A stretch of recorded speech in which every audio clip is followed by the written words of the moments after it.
welcome back to my channel. My name is Push, and this week I am in the closet, but not really, but I'm going to be talking about the things that I know we used to do when we were in the closet. Let's check those things out. Let's go. Let me get out this closet first.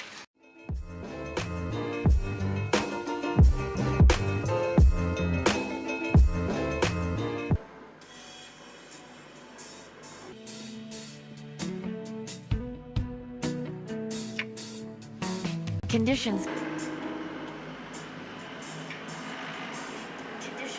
change. Warning. I think you'll know.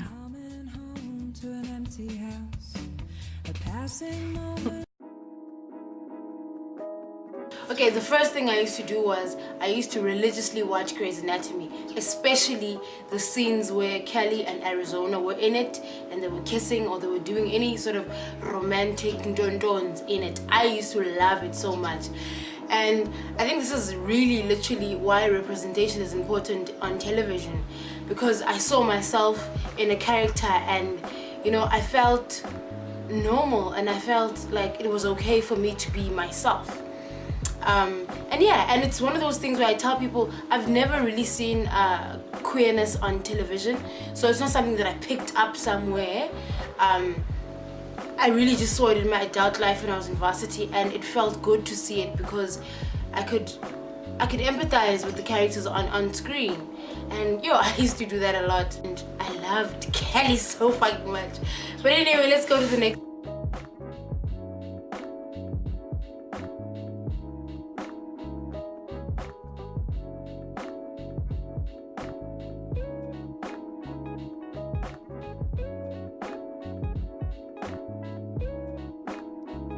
So, back in the days, there was this lesbian page that was on Facebook. Back when Facebook was still new in the market and it was very, very popular. I used to stalk that page 24/7. I don't know, it was just this thing of trying to feel normal and trying to sort of make your feelings tangible, see people who are like you. Because you're still, you know, in the closet, you don't want anyone to know, so you're literally just stalking online, you know, are there people like me, you know? And I used to religiously do that as well, you know? Yeah.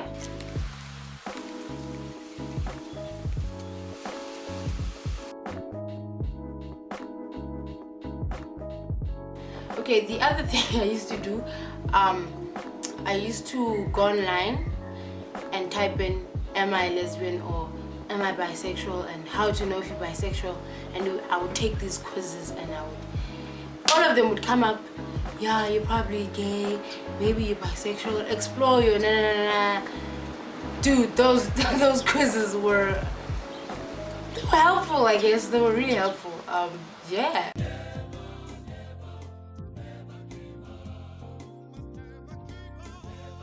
Dear Lord, I come to you as your humble servant, and I'm praying that you take these feelings, Lord. Take them away from me, Lord. I am your humble servant. I am your child, Lord. Guide me, Lord. Amen.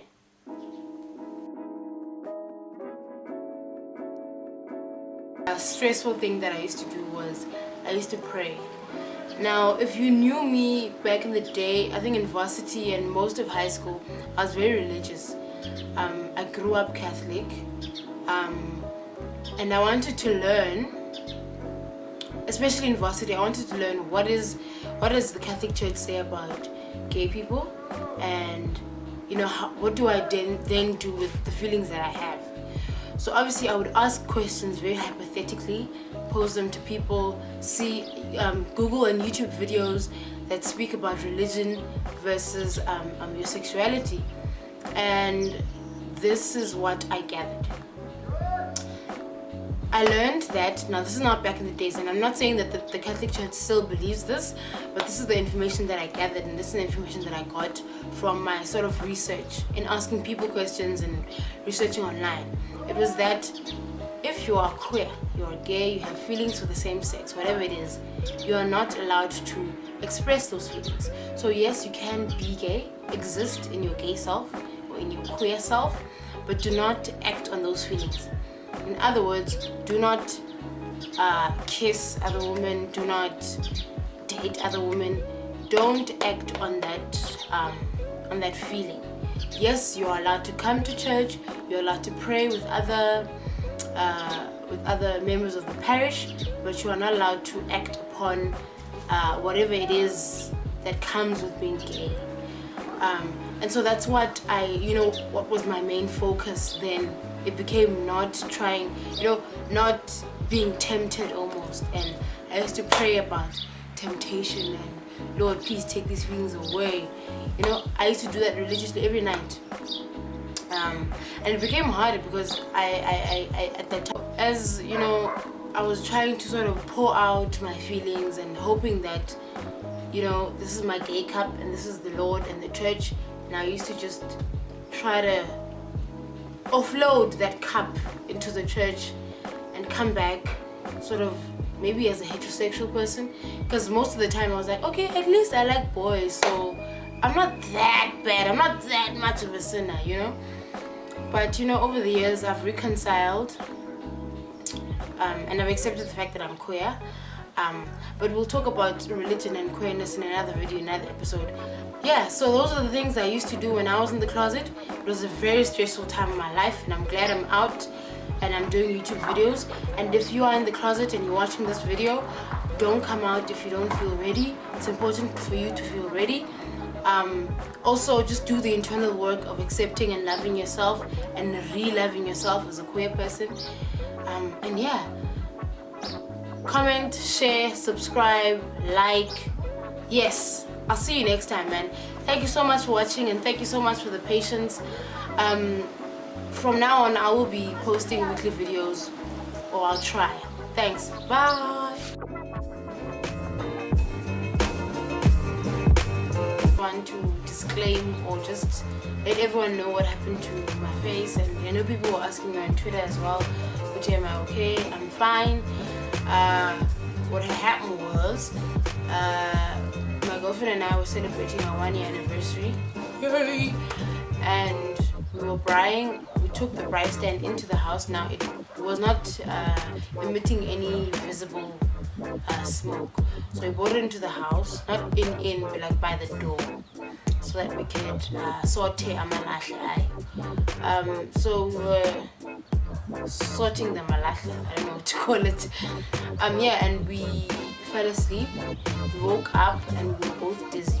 Now obviously it was because of the carbon monoxide that the core was still emitting while we were asleep, and we were breathing that. We woke up and we were feeling dizzy. To cut a long story short, I then asked my girlfriend for some water. I took a glass of water in my hand and I collapsed with a glass of water in my hand, and the glass smashed into my face and cut me basically.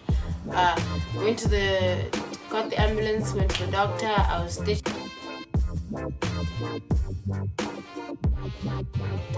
stitched up. I am well on my way of healing. I'm okay. Thank you for the well wishes. And yeah, that's what happened.